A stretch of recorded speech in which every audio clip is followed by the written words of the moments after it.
Hello everybody, Walter here. Welcome to episode 26 of my Let's Play series for Satisfactory 1.0.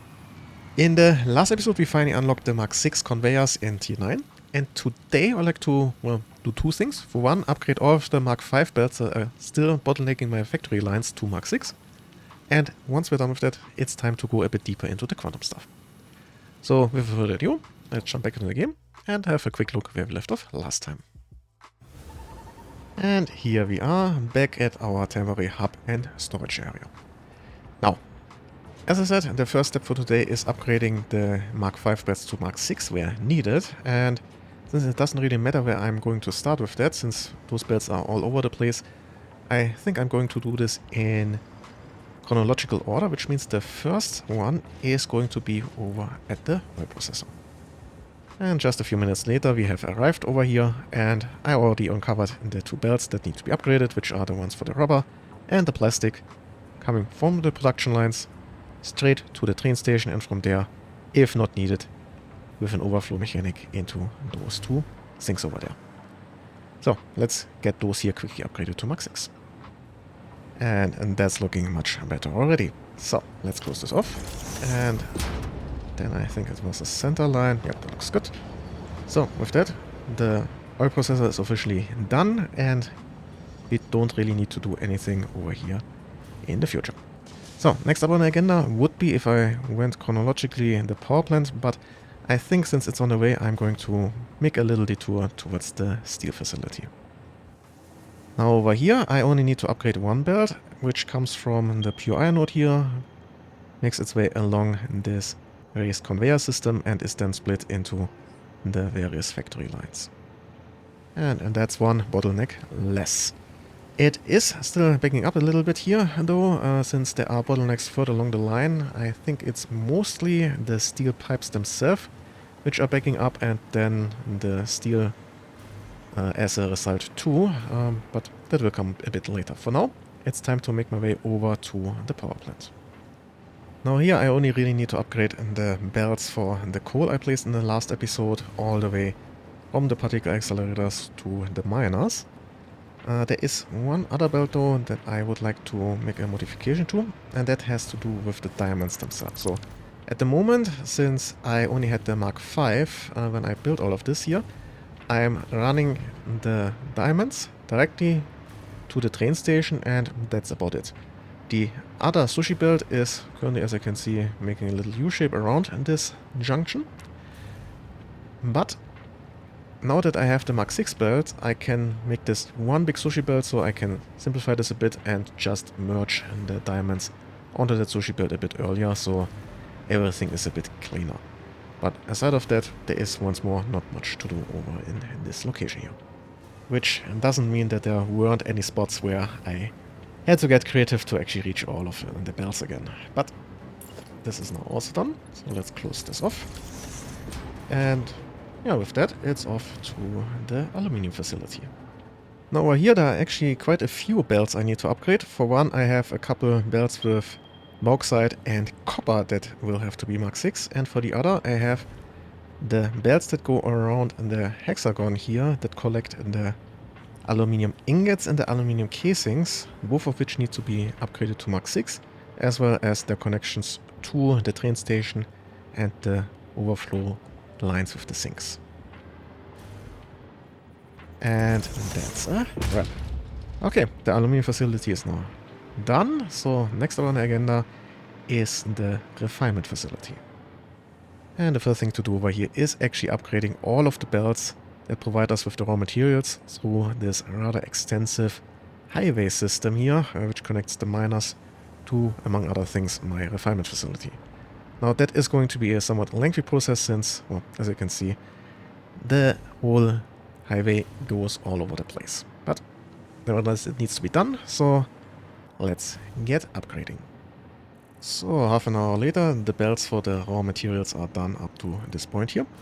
Now from here, we are going to continue with the copper belts just until we hit those splitters here, and that's all we need to do.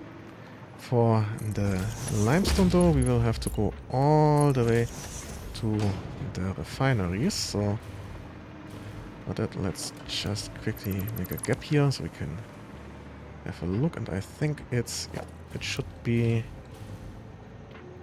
can I maybe hit it better from over here? Yeah. So, this one here, and this one here, and this belt, and then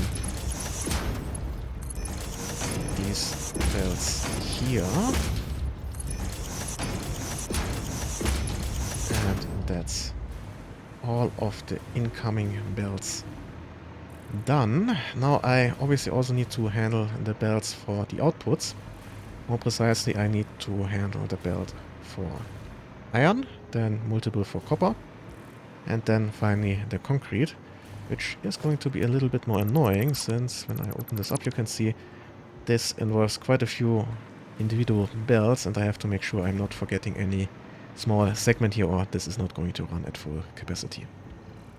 So, another hour later, all of those belts here are finally done up to this point here. Now, while I was in there, I also upgraded the two belts for the rubber and the plastic from the train station over there, which are essentially the counterparts to the two belts from way earlier in the oil processor.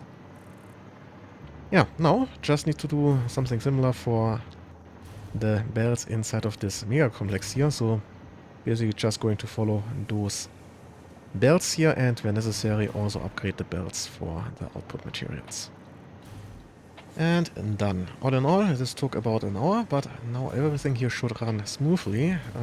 I also found a few little oversights, so a couple Mark 1s that should have been Mark 2 from the very beginning, and I also kind of forgot to mix the coal and sulfur into one of those sushi lines here, since that will also be needed at our crater location somewhere over there.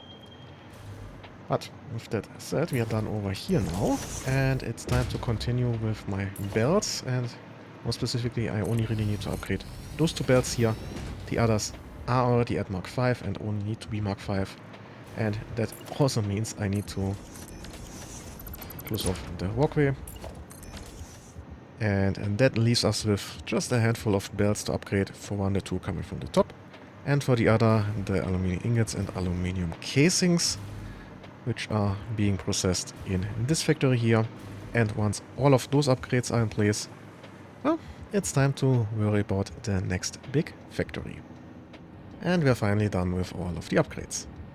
Additionally, I've also let the game run for a while AFK, since while the bottlenecks are now gone, all of the factories still had the internal storages that had to be filled up, so this took a decent amount of time to properly ramp up again. Nevertheless, this is now done, and it's time to unlock the next milestone, which, among other things, unlocks the quantum encoder. So, let's put all of that in there and launch. Milestone reached. This is not a competition, but other pioneers, such as 83CKY and U531355, had already completed project assembly by this point. FICSIT was obviously wrong about you, but perhaps so was I.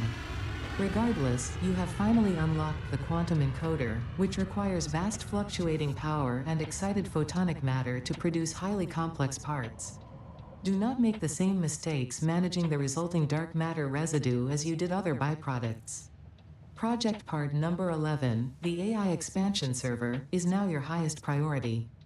Galaxy-wide project management is taxing to even the most advanced among us, especially those who have to manage the less advanced. Hey! Like kittens and puppies, Okay. who are definitely still waiting for you to save them. Nice callback to previous messages there.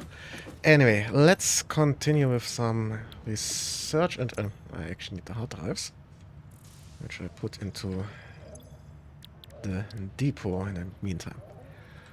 Okay, so now that we have the quantum encoder and the research on the way, it's time to work on the next factory line. And for that, unfortunately, the space elevator will have to go again, since this is going to be built here.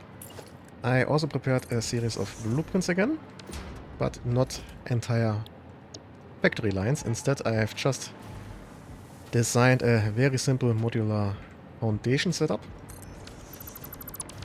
I can just add together to make, well, a raised foundation for my quantum stuff, and I can even go around the corner, which I will have to do over here.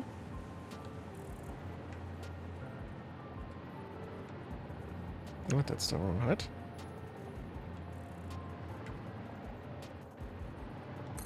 So a little bit of overlap there, but not much of an issue. And then in the corner I just put one of those poles here. And then later on I can connect the various poles with some power wire, which for one can be used to power stuff, and for the other makes for a nice electric fence, you could say. But anyway, we need, first of all, enough space here for 3 of those converters. And after some more thinking, I decided to go with enough space for 5 converters plus a little bit, so I can squeeze all of this factory here into a rectangular shape. So, anyway, let's get started. We now have space for 5 converters. A few of those will be underclocked instead of some of them being overclocked. And I also have a little bit more space in between the converters. And if I calculated this correctly, we should end up with 5. Yep, that looks very, very good indeed. Now, the first 2 are going to produce dark matter residue out of reanimated SAM. The second of those only at 15%. Then we have 2 with excited photonic matter out of nothing. And then the third one does the same, but only at 17.5%. Okay, now let's get to the pipes.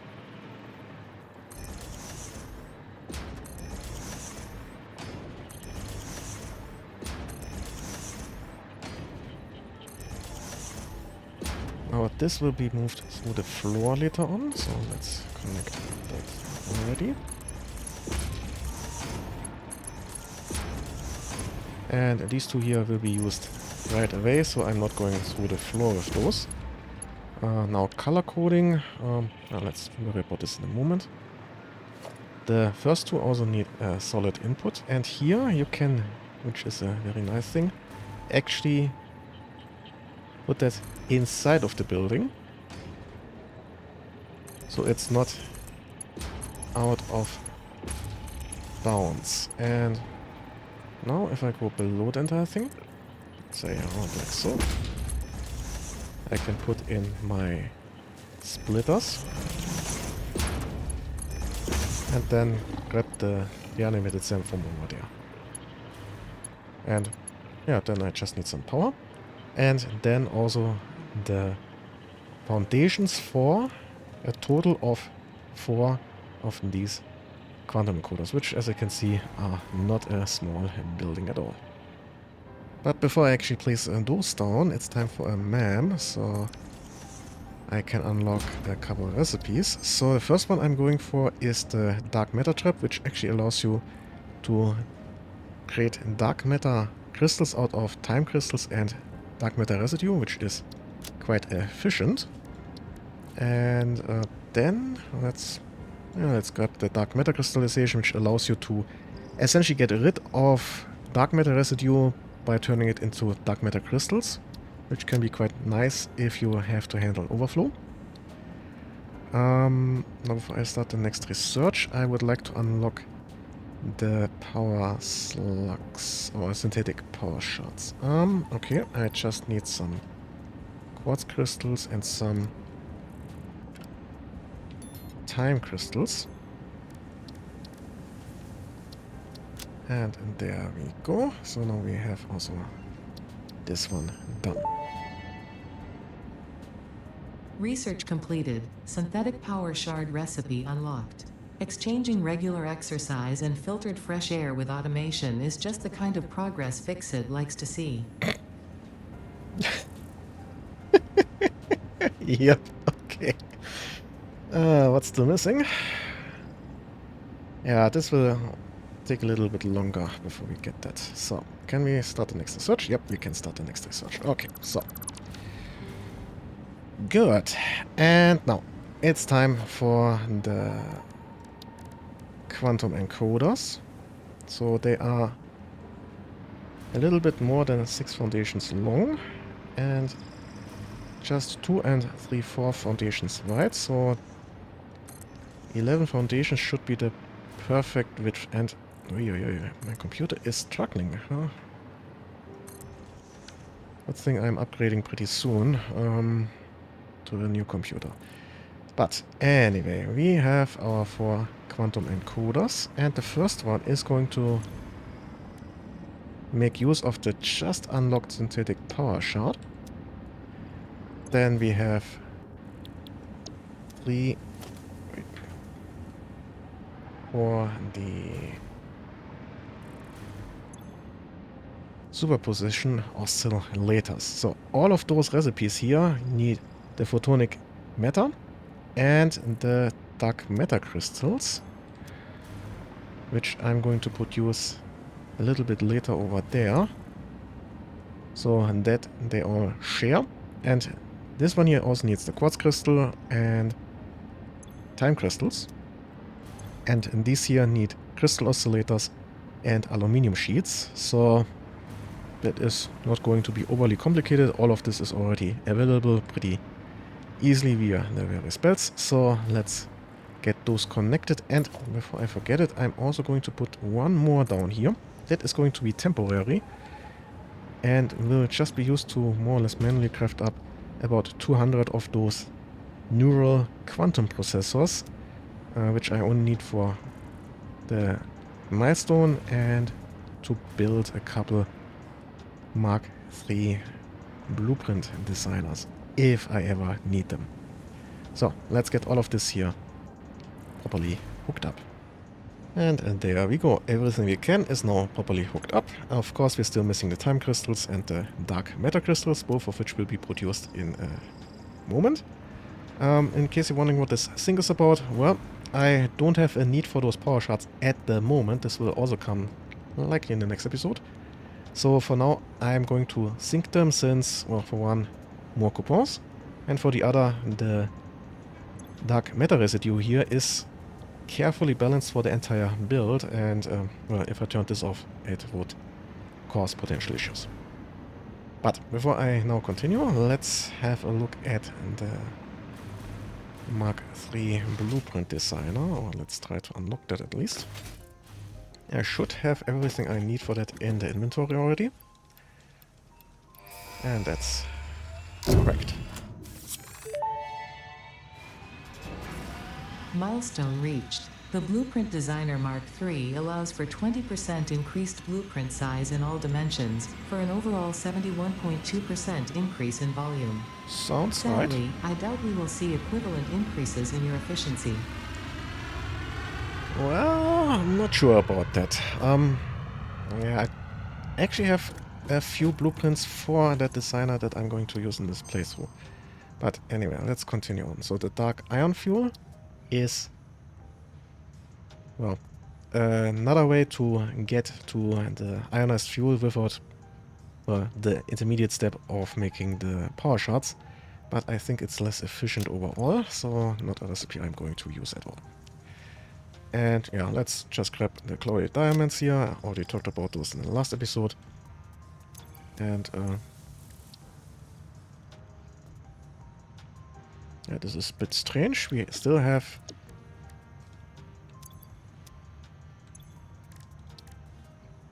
yeah, okay. Maybe after a reload or so. There's a little bit of a bug in the MAM, it appears.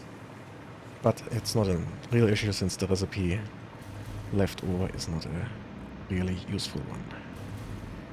So, anyway, let's continue on. We need now a couple particle accelerators. So, and they need to be placed down like that. Let's say I place this like so. And one step over. And I'm losing power apparently. So. And then the next one. Similar setup. Like so. And then we should have just enough space to comfortably put in the last one. Oh, that's one.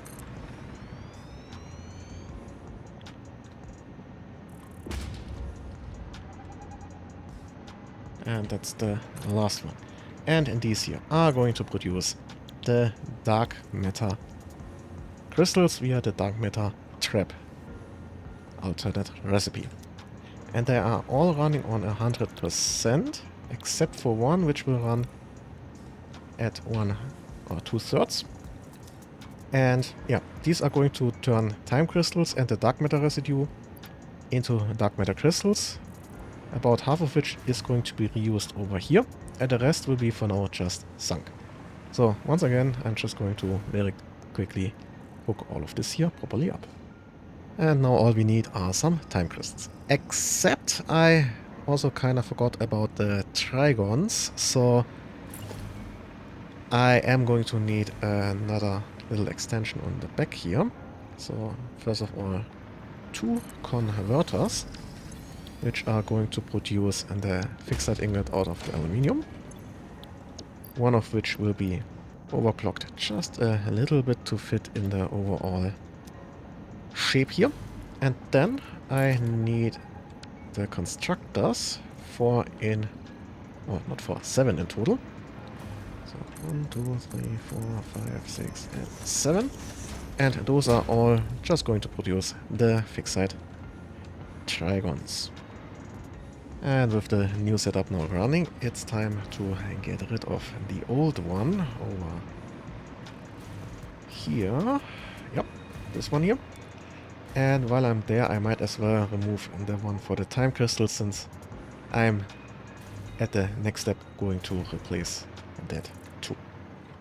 And after cleaning all of that up, I also decided to already clean up the outside of this factory here with a proper road, which looks pretty nice, I must say. But we are almost done with the factory. All that's missing is the production of the time crystals. And for that, I have one big blueprint. I just need to make sure this is the correct way around. It looks like it's rotated around, so let me quickly fix that. So, now, this is just one converter with input and output merge and splitter, and also a power connection at the back there, and nothing else. So, pretty simple, pretty nice, and pretty easy to put down. And I'm going to need 40 of those here, obviously all interconnected and also feeding into the already existing quantum setup. And that should be the last missing connection. Okay, the diamonds are now flowing, and we should very soon start to see some time crystals.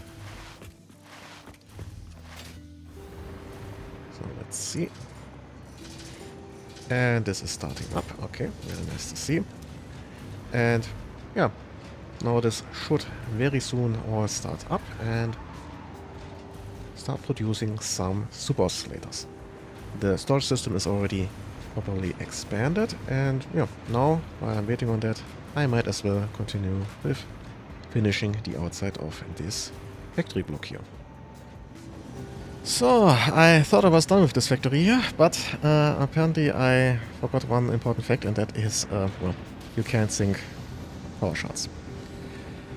That means I already removed the connection from my power shard factory to the sink, so the rest is not being backed up, but I also need to rebalance the rest of the system. So later on, I'm only going to need 2 per minute for further processes. It's not too much of a loss, since, well, I have more power shards than I'm ever going to need, so not really a problem. Nevertheless, what I need to change is, for one, this here needs to be set to 36%. It's not a major issue, since I still have enough reanimated SAM in reserve. Now these two here need to be set down to 50%. And this one here down to 49.5%. So I could have done with one less, but yeah, it is what it is right now. And then, before I forget it, I also need to set one of these here to a slightly different setting. Yeah, this one here needs to be set to, let me check, 6 less, so 34. 10% less. Okay. So, now all of this here is running at full capacity again. Well, except for this one here. You know what? I'm going to put... Do I want a container full of that stuff? Yeah. I'm not going to bother. This is not an issue that will remain for too long. I'm going to fix that ASAP in the next episode. But with all of that done, it's time to unlock the last missing milestone, and with that, an achievement.